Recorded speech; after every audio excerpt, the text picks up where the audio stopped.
বিশ্বের মানুষ তাকিয়ে আছে ইরান, আমেরিকা, সৌদি আরব, ইসরায়েলের যুদ্ধের দিকে।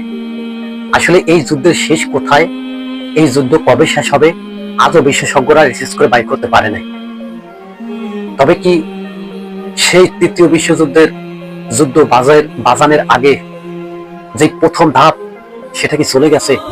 আর তৃতীয় বিশ্বযুদ্ধ কি একবারে নিকটবর্তী? আর তৃতীয় বিশ্বযুদ্ধ শুরু হয়ে গেলে কি মানব জাতি শেষ হয়ে যাবে?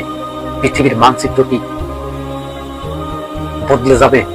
তৃতীয় বিশ্বযুদ্ধ যদি রিসার্চ করে বাইর করতে পারত যে তৃতীয় বিশ্বযুদ্ধ অমুক তারিখে শুরু হবে এবং অমুক তারিখে শেষ হবে, কিন্তু তৃতীয় বিশ্বযুদ্ধের একটা নমুনা বিশেষজ্ঞরা রিসার্চ করে বাইর করছে যে তৃতীয় বিশ্বযুদ্ধ কিভাবে কিভাবে ঘটবে আর তৃতীয় বিশ্বযুদ্ধ কি নিয়ে হবে। আসলে ইরান, আমেরিকা, সৌদি আরবের, ইসরায়েলের যুদ্ধ তৃতীয় বিশ্বযুদ্ধের কোনো আশঙ্কা আপনাদের কি মনে হয়? আমি বলে দিচ্ছি তৃতীয় বিশ্বযুদ্ধ কিভাবে শুরু হবে, আর এই তৃতীয় বিশ্বযুদ্ধ হইলে মানব জাতির কি পরিমাণ ধ্বংসত্ব হবে। মানব জাতির কোনো অস্তিত্ব থাকবে, নাকি মানব জাতি পৃথিবীর ভিতরে নতুন করে জীবন যাপন করতে পারবে? আসুন, তৃতীয় বিশ্বযুদ্ধের দামামা প্রথম ধাপ শুরু হয়ে গেছে। কিভাবে? তৃতীয় বিশ্বযুদ্ধ যখন শুরু হবে তখন একটি দল থাকবে ইমানের পক্ষে, আর একটি দল থাকবে কাফের মুনাফিকদের সাথে। এর ভিতরে বহুত মুসলমান যোগ দেবে ইহুদির সাথে, ইহুদির সাথে যোগ দিয়ে মুসলমানের বিরুদ্ধে যুদ্ধ করবে, মুসলমানকে ধ্বংস করবে। এখন প্রথম ধাপটা দেখুন, ইহুদিদের সাথে যোগ দিছে ওপেনে দেখতে পাচ্ছেন সৌদি আরব আমেরিকার সাথে যোগ দিয়ে ইরানে যুদ্ধ করছে। ইরান কিন্তু একটি মুসলিম রাষ্ট্র। এখন ইরানের ভিতর যদি একটি পারমাণবিক যে বোমার কথা আমরা শুনছি যে দ্বিতীয় বিশ্বযুদ্ধের 1000 গুণ শক্তিশালী এই পারমাণবিক বোমা, আমেরিকার হাতে যে ওয়ারহেড রয়েছে পারমাণবিক বোমার, এই ওয়ারহেড যদি একটা ইরানের ভিতরে নিক্ষেপ করা হয় আর এটি যদি বিরাজ করে, তবে 15 কোটি মানুষ একবারে চিরস্থায়ীর জন্য ওপারে চলে যাবে। আরো কি দেখছে, যখন যদি ওই আমেরিকা যদি ইরানের ভিতরে পারমাণবিক বোমা যদি ব্যবহার করে, রাশিয়া, চীন, পাকিস্তান কেউ ছেড়ে কথা বলবে না।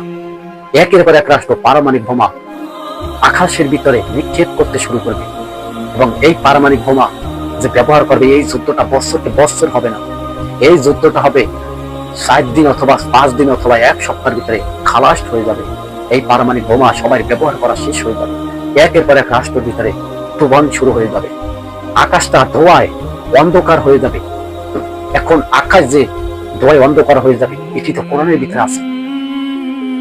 কোরআনের ভিতরে তো স্পষ্ট মানব জাতিকে আল্লাহ তাআলা রব্বুল আলামিন সতর্ক করেছে যে আকাশটা 40 দিনের জন্য অন্ধকার হয়ে থাকবে।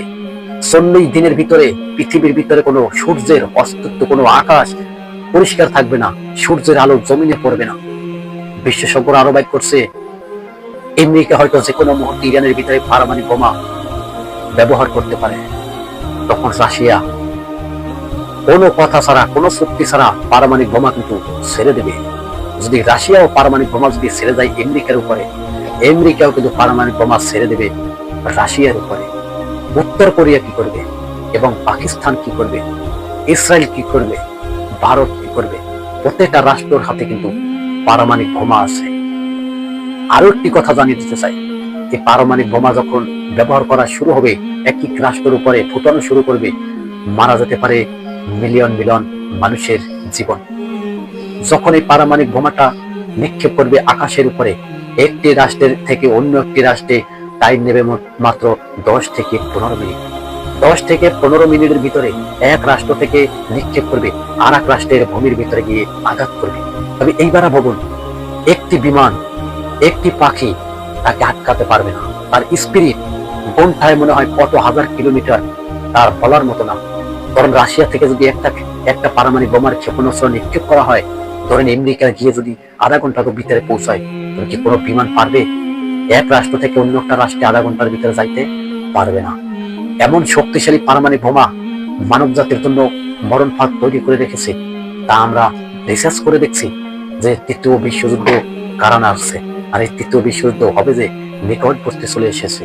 দর্শক, আপনাদেরকে সতর্ক করার জন্য আজকের এই ভিডিওটি আর আমার এই চ্যানেলটি সাবস্ক্রাইব করে সাথে থাকুন। সমস্ত আরব দেশের ভিতরে অনেক প্রবাসী ভাইরা আছে এবং অনেক বিশ্বের ভিতরে মুসলিম ভাইরা আছে, তারা যাতে সুখে শান্তিতে থাকতে পারে